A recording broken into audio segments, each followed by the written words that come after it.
We've been talking about it all show. We talked about it all show yesterday, and this is going to be obviously a topic for Super Bowl week. Cam Newton, why he's a polarizing figure, and of course the issue of race involved in all of it. A columnist for the Charlotte Observer, Scott Fowler, wrote a great column on this subject in today's edition, joining me here on the Rich Eisen Show. Thanks for calling in, Scott. You bet, Rich. Thanks for having me. So why do you think Cam's a polarizing figure?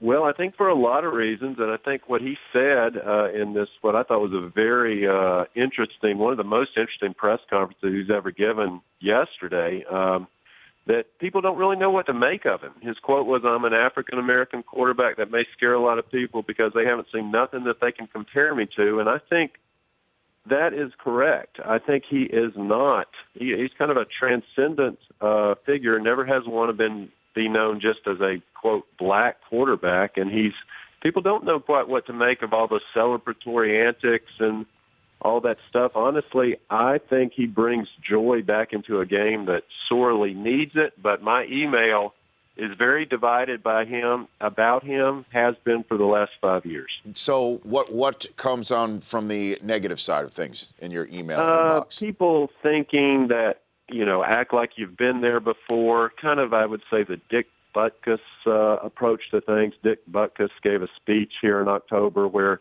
he said he really didn't care for Cam Newton.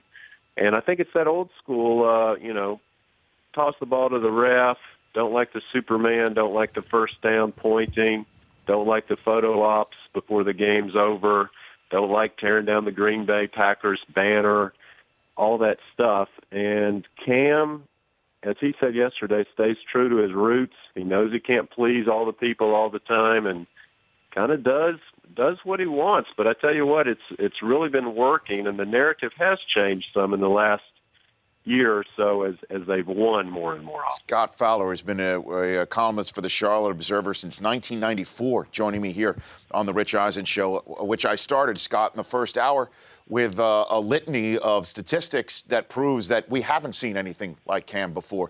And he has been there before, if you want to call the end zone. So why can't we give him a pass like we do so many players who don't act like they've been there before, and they have been there before?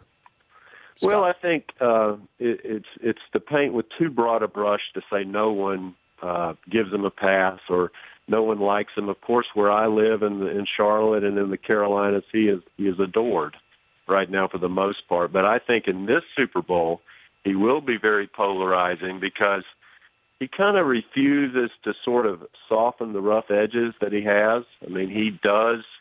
He kind of says, and he will say this again, I promise, next week at Media Day and other place, he doesn't honestly care too much what the majority of people think, as long as his teammates like and respect him.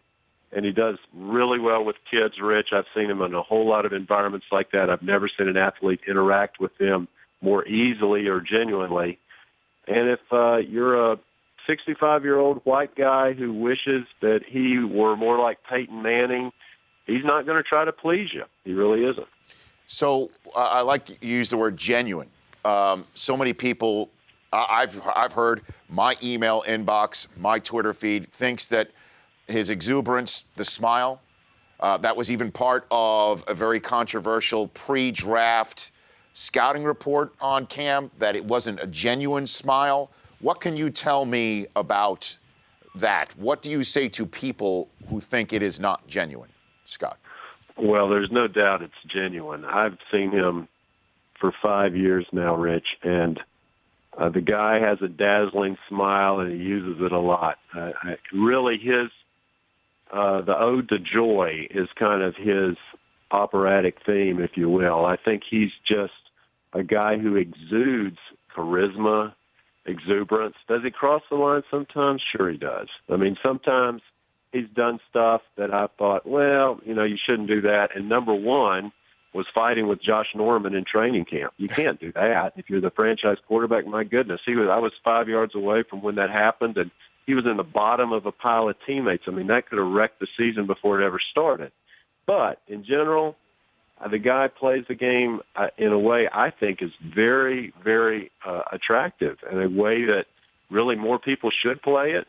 And if people don't want to give him a pass, I think, they're missing out, because this is a guy who's going to be around for a long time, and I think gradually will win more fans and has a chance to win a whole lot more. He got to win this Super Bowl, of course, so there's going to be some backlash. But if he wins it, I think he's going to be one of the biggest stars in American sports for some time. The Charlotte Observer, Scott Fowler, here on the Rich Eisen Show. Another mantra of the Cam detractors are the Superman opening up of the fake opening up of his uniform to show the S underneath his uniform after he scores, and how it's a team game.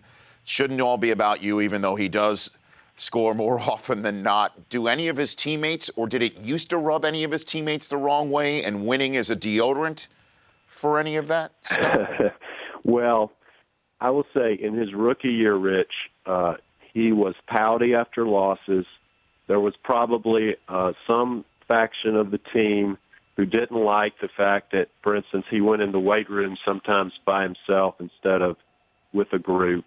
There were a few small things like that I think some of the veterans kind of took him aside, some people like Greg Olson and Thomas Davis, and said, Cam, look, we know how talented you are.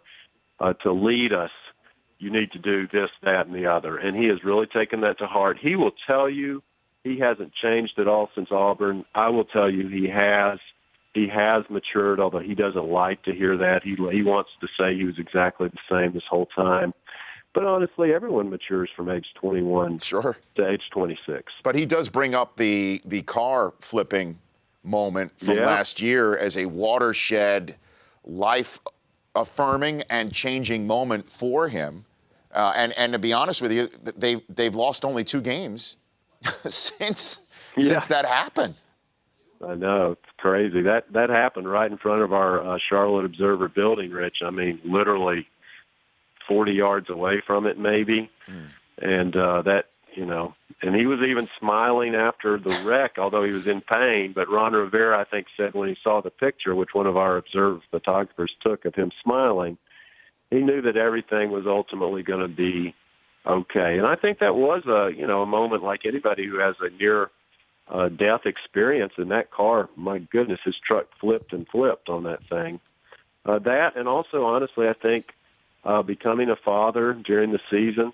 Of course, he named his child Chosen, and that's caused some more controversy from his detractors. But I think he is going to try to be a good father, and he is doing some stuff. Like the last game, he wore shoes that had every teammate's name carefully stenciled in on them. So he has tried to be more about the team, but he's never going to turn down the volume. I mean, this is Cam Newton, like him or not. Last one for you, Scott. Speaking of smiling, it seems like Jerry Richardson's the last one to do it.